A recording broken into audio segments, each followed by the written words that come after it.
ఇప్పటి జనరేషన్ లో చాలా మంది కార్లు కొంటున్నారు. అయితే కార్లను వాడడమే కాదు వాటి మెయింటెనెన్స్ పై కూడా ప్రత్యేక శ్రద్ధ పెట్టాలని సూచిస్తున్నారు ఎక్స్పర్ట్స్. కారు కెపాసిటీకి మించి అదనపు హంగులు చేయకూడదు అంటున్నారు. కార్లలో అగ్ని ప్రమాదాలు ఇటీవలి కాలంలో అధికంగా జరుగుతున్నాయి. ఎలక్ట్రిక్ కార్లలో బ్యాటరీ పేలడం, పెట్రోల్, డీజిల్ కార్ల ఇంజిన్లు వేడెక్కడంతో జరిగిన ఫైర్ యాక్సిడెంట్స్లలో ప్రయాణికులు ప్రాణాలు కోల్పోతున్నారు.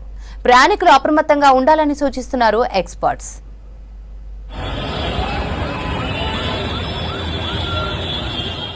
ఇప్పటి జనరేషన్ లో ప్రతి ఒక్కరూ కార్లు కొంటున్నారు. అయితే కార్లను వాడటమే కాదు వాటి మెయింటెనెన్స్ పై కూడా ప్రత్యేక శ్రద్ధ పెట్టాలని సూచిస్తున్నారు అధికారులు. కార్ కెపాసిటీకి మించి అదనపు హంగులు చేయకూడదంటున్నారు ఎక్స్పర్ట్స్. కారు కాలిపోయిన ఘటనలు ఇటీవల కాలంలో ఎక్కువగా జరుగుతున్నాయి. ఎలక్ట్రిక్ కార్లలో బ్యాటరీ పేలడం, పెట్రోల్, డీజిల్ కార్లు వేడెక్కడంతో అగ్ని ప్రమాదాలు జరుగుతున్నాయి.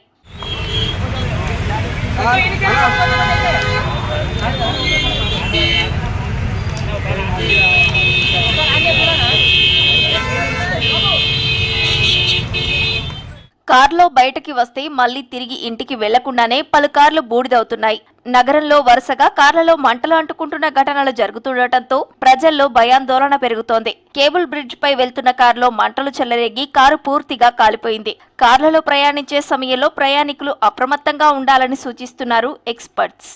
వాహనాలలో అగ్ని ప్రమాదాల కారణాలు ఏంటంటే చెప్పుకోవాల్సినవి యాంత్రిక లోపాలు, అంటే దాంట్లో డిజైన్లో లోపాలు ఉండొచ్చు, విద్యుత్ సమస్యలు, తర్వాత మానవ తప్పిదాల వల్ల కూడా ప్రమాదాలు జరిగే అవకాశం ఉంది.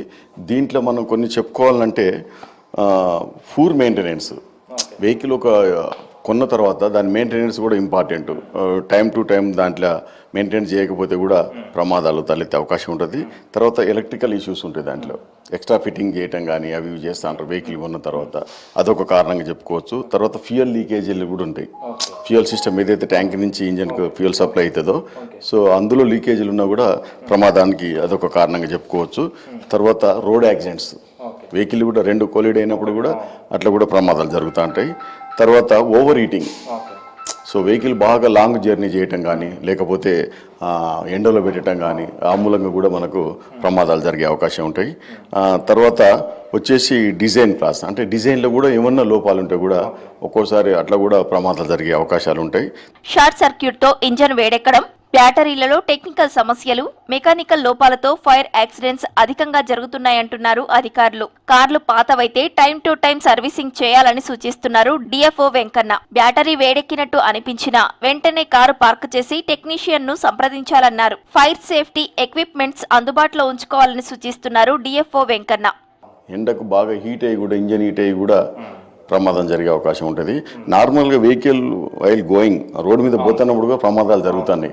కారణం ఏంటంటే ఇదే, అంటే ఓవర్ స్పీడ్గా పోవటం, ఇంజన్ బాగా హీట్ అవటం, దాంట్లో టైం టు టైం మనకు షెడ్యూల్ ప్రకారంగా సర్వీసింగ్ చేయకపోవటం, తర్వాత వైరింగ్ ఏమన్నా డిస్టర్బెన్స్ అయినా కూడా సరిగ్గా లేక ఒక్కొక్కసారి పార్కింగ్ చేసినప్పుడు ఎలకలు కొరుకుతా ఉంటాయి, కొన్ని కొరికి అట్లా కూడా షార్ట్ సర్క్యూట్ జరిగి ఇంటర్నల్గా. తర్వాత బ్యాటరీ, ఎస్పెషల్లీ బ్యాటరీ టెర్మినల్ దగ్గర కూడా ఆ బ్యాటరీ ఇంకా తర్వాత రిప్లేస్ చేసుకోవచ్చులే అని ఓవర్ కాన్ఫిడెన్స్తోనే దాన్నే రన్ చేయటం.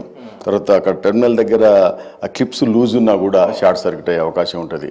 సో ఇట్లా so many reasons are there. అవన్నీ కూడా చేసుకోవాల్సిన బాధ్యత మన మీద ఉంది. కార్లలో ప్రయాణించే సమయంలో ప్రయాణికులు అప్రమత్తంగా ఉండాలని సూచిస్తున్నారు ఫైర్ ఆఫీసర్స్.